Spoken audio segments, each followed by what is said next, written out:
ಸ್ನೇಹಿತರೆ, ಜೂನ್ 30ನೇ ತಾರೀಕಿಂದ ಕರ್ನಾಟಕದಲ್ಲಿ SIR ಸ್ಪೆಷಲ್ ಇಂಟೆನ್ಸಿವ್ ರಿವಿಷನ್ ಶುರುವಾಗ್ತಾ ಇದೆ.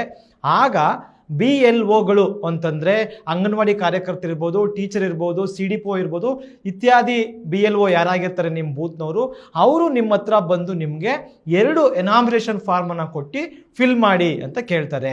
ಈ ಎನಾಮಿನೇಷನ್ ಫಾರ್ಮ್ನ ಫಿಲ್ ಮಾಡಿ ಕೊಡ್ತಕ್ಕಂಥದ್ದು ಕಡ್ಡಾಯವಾಗಿದೆ.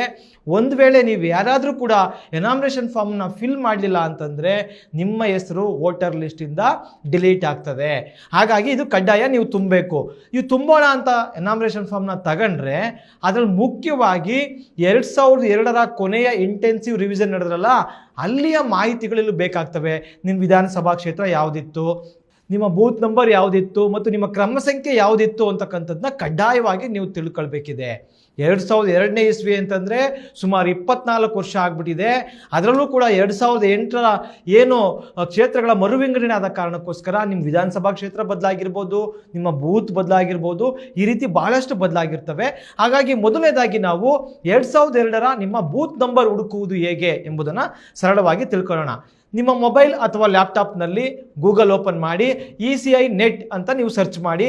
ಆಗ ಚುನಾವಣಾ ಆಯೋಗದ ವೆಬ್ಸೈಟ್ ಕಾಣ್ಕೊಳ್ತದೆ. ಮೊದಲನೇದಾಗಿ ಅದರ ಮೇಲೆ ಕ್ಲಿಕ್ ಮಾಡಿದ್ರೆ ನಿಮಗೆ ವೋಟರ್ ಸರ್ವಿಸ್ ಅಂತಕ್ಕಂಥದ್ದು ಕಾಣ್ತದೆ. ಅದರಲ್ಲಿ search your name in voter list ಅಂತಕ್ಕಂಥ ಒಂದು ಆಯ್ಕೆಯನ್ನು ಸೆಲೆಕ್ಟ್ ಮಾಡಿ.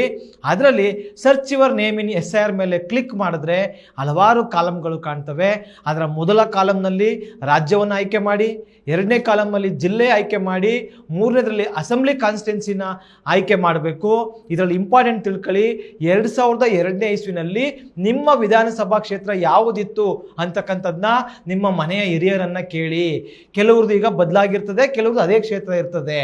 ಬದಲಾಗಿರೋರು ಏನಪ್ಪ ಅಂತಂದರೆ 1999ರಲ್ಲಿ SM ಕೃಷ್ಣ ಆಗಿದ್ದಾಗ ನೀವು ಯಾವ MLA ಓಟ್ ಹಾಕಿದ್ರಿ, ಅಥವಾ 2004ರಲ್ಲಿ ಧರ್ಮ್ ಸಿಂಗ್ ಅವರು ಮುಖ್ಯಮಂತ್ರಿ ಆಗಿದ್ದಾಗ ನೀವು ಯಾವ MLAಗೆ ಓಟ್ ಹಾಕಿದ್ರಿ ಅಂತಕ್ಕಂಥ ಆಧಾರದಲ್ಲಿ ನೀವು ಗೂಗಲಲ್ಲಿ ಹುಡುಕಿದ್ರೆ ಆ ಕ್ಷೇತ್ರ ಯಾವುದು ಅಂತಕ್ಕಂಥದ್ದು ಗೊತ್ತಾಗ್ತದೆ.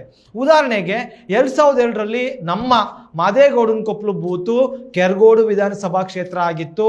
ಹಾಗಾಗಿ ನಾನು ಅಸೆಂಬ್ಲಿ ಕಾನ್ಸ್ಟಿಟ್ಯೂನ್ಸಿನಲ್ಲಿ ಕೆರಗೋಡುವನ್ನು ಆಯ್ಕೆ ಮಾಡಿದ್ದೀನಿ. ನಂತರ polling station number and name ಅಂತಕ್ಕಂಥದ್ದು ಇರ್ತದೆ. ಇಲ್ಲಿ ನೀವು ಸಿಂಪಲ್ಲಾಗಿ ಏನು ಮಾಡಬೇಕು ಅಂತಂದರೆ ನಿಮ್ಮ ಊರಿನ ಹೆಸರನ್ನು ಇಂಗ್ಲೀಷ್ನಲ್ಲಿ ಟೈಪ್ ಮಾಡಲಿಕ್ಕೆ ಟ್ರೈ ಮಾಡಬೇಕು. ಈಗ ನಮ್ಮ ಊರಿನ ಹೆಸರು ಮಾದೇಗೌಡನ ಕೊಪ್ಪಲು, MADEG ಹೊಡೆದ ತಕ್ಷಣ ನೋಡಿ 137 ಮಾದೇಗೌಡನ ಕೊಪ್ಪಲು GHPS ಇದು ನಿಮ್ಮ ಬೂತು ಅಂತ ತೋರಿಸ್ತಾ ಇದೆ. ಆಗ ನಾನು 2002ರಲ್ಲಿ ನಮ್ಮೂರಿನ ಬೂತ್ ನಂಬರು 137 ಅಂತ ಒಂದು ಕಡೆಗೆ ಬರ್ಕಂಡೆ ಅಲ್ಲ. ಈಗ ನಮ್ಮೂರಿನ ಬೂತ್ ನಂಬರ್ ಗೊತ್ತಾಯಿತು. ಅದೇ ರೀತಿ ನೀವು ಯಾವುದೇ ಊರು, ಈಗ ಮಂಡ್ಯ ವಿಧಾನಸಭಾ ಕ್ಷೇತ್ರದಲ್ಲಿ ಕಲ್ಲಹಳ್ಳಿ KALL ಹೊಡೆದ ತಕ್ಷಣ ಕಲ್ಲಹಳ್ಳಿಯ ಹಲವಾರು ಬೂತ್ಗಳು ಬಂದ್ಬಿಡ್ತವೆ.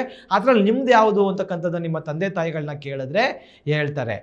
ಈಗ 2002ರ ನಿಮ್ಮ ವೋಟರ್ ಲಿಸ್ಟನ್ನು ಡೌನ್ಲೋಡ್ ಮಾಡೋದು ಹೇಗೆ ಅಂತಕ್ಕಂಥದ್ದನ್ನ ನೋಡೋಣ. ಬೂತ್ ನಂಬರ್ ಗೊತ್ತಾಗಿದೆ ನಮಗೀಗ. ಗೂಗಲ್ನಲ್ಲಿ CEO ಕರ್ನಾಟಕ ಅಂತ ಸರ್ಚ್ ಮಾಡಿದ್ರೆ ನಿಮಗೆ ಕರ್ನಾಟಕ ಚುನಾವಣಾ ಆಯೋಗದ ವೆಬ್ಸೈಟ್ ಓಪನ್ ಆಗ್ತದೆ. ಅದರಲ್ಲಿ ಈ 3 ಗೆರೆಗಳು ಕಾಣ್ತವಲ್ಲ, ಅದ್ರ ಮೇಲೆ ಒತ್ತಿದ್ರೆ 2ನೇ ಆಪ್ಷನ್ ಆಗಿ ಕಾಣ್ತಕ್ಕಂಥ ಎಲೆಕ್ಟರಲ್ ರೋಲ್ 2002 ಮೇಲೆ ಕ್ಲಿಕ್ ಮಾಡಿ. ನಂತರ ವ್ಯೂ ಡೌನ್ಲೋಡ್ 2002 ಎಲೆಕ್ಟರಲ್ ರೋಲ್ ಮೇಲೆ ನೀವು ಕ್ಲಿಕ್ ಮಾಡಿ. ಆಗ ಜಿಲ್ಲೆನ ಸೆಲೆಕ್ಟ್ ಮಾಡಿ, ವಿಧಾನಸಭಾ ಕ್ಷೇತ್ರವನ್ನು ಆಯ್ಕೆ ಮಾಡಿ, ಮತ್ತು ಪಾರ್ಟ್ ನಂಬರ್ ಅಂತಿದೆಯಲ್ಲ, ನೀವು ನೆನ್ಪಿಟ್ಕೊಳ್ಳಿ, ಪಾರ್ಟ್ ನಂಬರ್ ಅಂದರೆ ಬೂತ್ ನಂಬರ್ ಅಂತ ಅರ್ಥ. ಬೂತ್ ನಂಬರನ್ನು ಆಯ್ಕಬೇಕು. ನಿಮ್ಮೂರ್ದು ಯಾವ ಬೂತು ಅದನ್ನು ಆಯ್ಕೆ ಮಾಡಿ.